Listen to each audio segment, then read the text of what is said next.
ایک شہر میں ایک لڑکا رہتا تھا، اس نے کچھ کمانے کے لیے باہر گیا، باہر جاتے جاتے راستے میں اس کو ایک ساتھی ملا، جیسے آج لوگ دونوں کہیں پر جاتے تو اس کو ساتھی مل جاتے، اس کو ساتھی ملا، وہ یہودی تھا، یہ مسلم تھا، جس نے دین کے معاملے میں کمزور تھا اور اتنا جانتا تھا کہ اپنے آقا کے سامنے کیسے بولنا ہے، اپنے آقا کا نام کس طرح لیا جاتا ہے، اپنے آقا پر کیسے درود بھیجا جاتا ہے، یہ تو سب کو معلوم ہے۔ اس یہودی نے راستے میں چلتے چلتے سارے بات کر لی، جب یہودی نے اس بات پر آیا کہ ہمارے حضرت عیسیٰ علیہ السلام نے بہت سارے مردہ زندہ کیا ہے، کیا تمہارے نبی مردہ زندہ کبھی کیے ہیں؟ کیا تمہارے نبی کبھی مردہ زندہ کیے ہیں؟ اتنے میں اسی راستے سے غوث العظم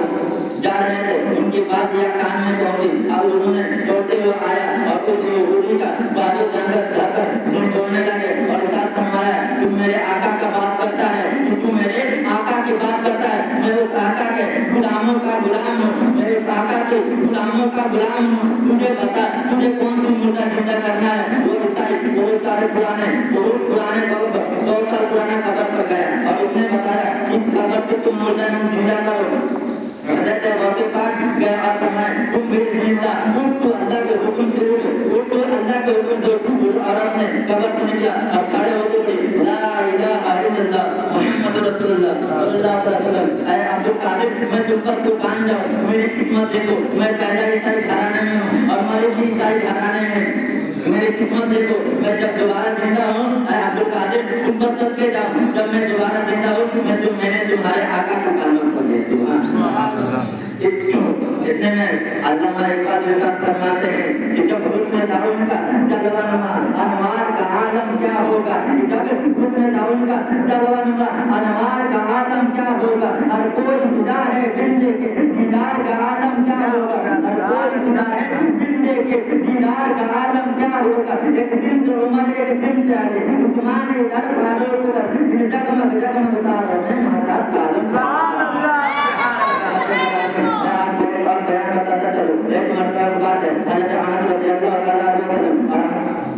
صلی اللہ علیہ وسلم صحابہ کے ساتھ بیٹھے ہوئے تھے۔ حضرت انس رضی اللہ تعالیٰ عنہ نے ارشاد فرمایا،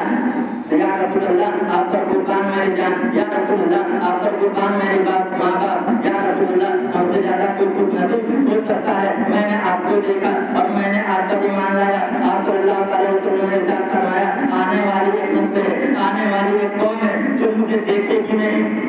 مجھے دیکھے گی نہیں، کہ جو مجھ پر ایمان لائیں گے میں اس کو محمد کر سب سے زیادہ محبت کروں گا، جس نے مجھے دیکھا نہیں اور مجھ محمد کے قریب سب سے یونیک ایمان، سب سے مضبوط ایمان اس تحریک کا ہوگا، اس مسلمان کا ہوگا جس نے مجھے دیکھا نہیں، جس نے مجھے کبھی دیکھا نہیں، میرے نام پر اپنے جان مال قربان سارے قربان کر دیں گے، اپنے جان مال سارے قربان کر دیں گے۔ میں نے اپنا استاد مولانا مسعود صاحب سے میں نے سنا ہے کہ ہم لوگ جو بھی کرتے ہیں ہفتے میں سوموار کے دن ہم صلی اللہ علیہ وسلم ہم سب کا اعمال آپ صلی اللہ علیہ وسلم کے پاس جاتا ہوگا۔ میرے دوستوں اس پر سوچو، جب ہمارا اعمال ہمارے آقا دیکھتے ہوں گے تو کیا سوچتے ہوں گے؟ جب ہمارے اعمال ہمارے آقا دیکھتے ہوں گے تو کیا سوچتے ہوں گے؟ مسلمانوں، آپ سے میری یہ گزارش ہے کہ نماز قائم کرو، نماز پڑھو، جو نماز سے جھوٹ مت ہو۔ جب آپ صلی اللہ علیہ وسلم، آپ کو ایک اور آیت بتاتا چلوں، جب آپ صلی اللہ علیہ وسلم کی بیٹے کا انتقال ہو گیا،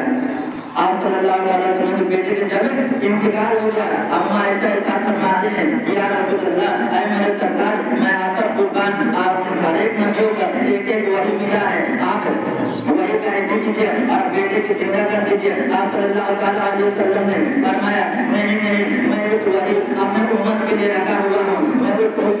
وہی اپنے امت کے لیے رکھا ہوا ہوں۔ جب نفسی نفسی کا عالم ہوگا، حضرت آدم علیہ السلام نفسی نفسی، حضرت نوح علیہ السلام نفسی نفسی، حضرت داؤد علیہ السلام نفسی نفسی، حضرت عیسیٰ علیہ السلام نفسی نفسی، حضرت موسیٰ علیہ السلام نفسی نفسی، حضرت عیسیٰ علیہ السلام نفسی نفسی، لیکن ایک غیب کی آواز آئے گی، یا ربی امتی، یا ربی امتی، اے رب میرے امت کو میرے حوالے کر دے، یا رب میرے امت کو بخش دے۔ سنو نا بھائی،